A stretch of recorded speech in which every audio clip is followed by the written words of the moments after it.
is allowed to speak of this yet in the UK, but as things stand, politics in the UK and the British system of voting is over.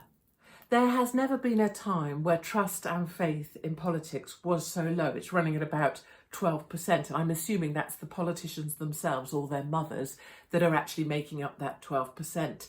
There is disengagement, there is a lack of trust, there's a sense of, well, no one's really representing me. I'd argue that around half this country, if you stopped and asked them in the street, as I do, would tell you there is no one in politics that actually comes close to representing anything people think about in the streets, ordinary people like me. I also think the country is very aware that we have a Prime Minister that we didn't even vote for. I mean, as if you want to underline the fact that people have no faith in a system, we have some sort of leader that none of us ever had a chance of having a vote for. And what needs to change first? I know people clamour for new parties or new political leaders, but what absolutely has to happen and has to change is the system of voting. And this sounds really dull, I know. It's right up there with Meghan Markle's damn podcast. Like, no one really wants to talk about systems and changing systems. It sounds like a bureaucratic nightmare. However, we currently have this system, which is a two-party system, right? So you can either vote for A or B. It's kind of like the American system. You're either going to vote Conservative or you're going to vote Labour, like you're going to vote Republican or you're going to vote Democrat. But it is that very system that has hardwired unfairness, which means that for many people, they know their vote doesn't count, or if they took the time to look, the idea their vote doesn't count is so stark that you feel like saying, why bother? And that's before you even layering on the fact that so many politicians are absolute arseholes and seem to be in it just to line their own pockets or for the power or because they like being on the TV, whatever. It doesn't relate to ordinary people trying to earn enough money to keep their family going or to turn their damn heating on just for a little while. So that we need some sort of change to the system. And just to give the statistics for the example of what we currently have. In 2015, if you were a Conservative Member of Parliament, it will have taken 38,000 votes in the country, across the country, to get you there, right? 38,000 votes for the Conservatives got you one seat. And under a fair system, that would be true for every party. That would be the number of votes it took to get a seat. But that isn't the case.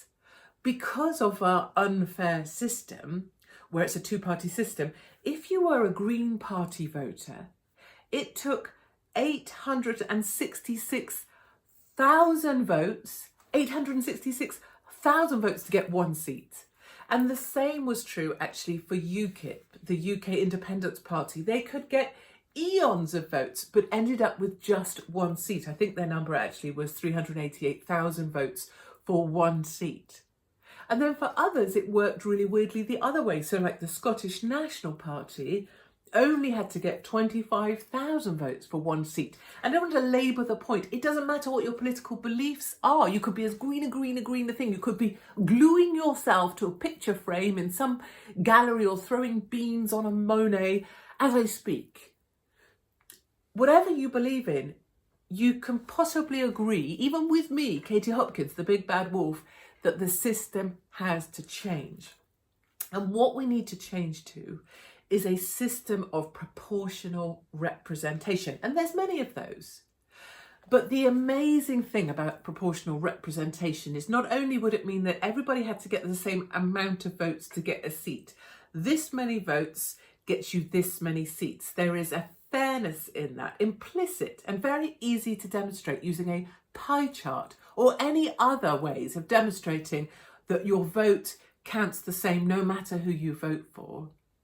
What it would also mean, it would allow some sort of brilliant re-establishing of political parties.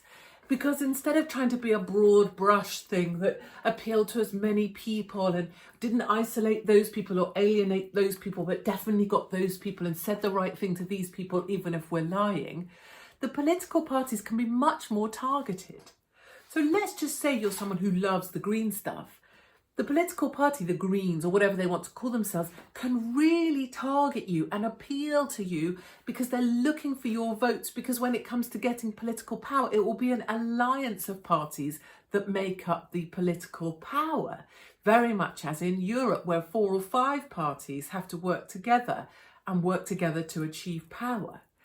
Let's say I get to rebrand UKIP as Best of British. And let's say it becomes a political party that's all about rewarding people who want Britain to be the best it can be. And it doesn't matter where you came from, it doesn't matter what your religion is, it doesn't matter the colour of your skin or what you believe you are, as long as at your heart and your soul you want to work as hard as you can for Britain to be as great as it can be, and you just want everyone to be as free as they can be. And my manifesto immediately out of the gates would be that we will abolish the House of Lords. We will never have another lockdown again, not as long as Best of British is in power, and we will reward people who are trying to work. If you need to take your van into a city, you're not going to be penalised. You need to park your car for your work, you're not going to be penalised. You work at the grubby end of things, you work at the coalface as a nurse, you're going to be rewarded, and all of that layer of middle management and the diversity down managers are going to go. You know, the stuff that I would be pitching. And if you hate that stuff, perfect, because you're going to go and vote for the Greens, or you're going to vote for Lib Dems, or you're going to vote for any of the other parties that do represent you. But you're going to finally feel that someone out there is fighting your corner, which will re-establish trust and faith. And maybe you'll even go out and campaign for the person you believe in, be it me or someone else, because your faith will be so strong you want other people to vote. So it will be enthusiasm and optimism driving a system instead of a schlep and tactical voting to try and beat the system. People shouldn't be trying to beat the system. They should be trying to beat the doors down of people so that they get a better way of life that better reflects how they want to live. And I think if people say, well, we can't change the system because, it's usually because it's favouring them. We can't change the system because it's too hard to explain to the British people.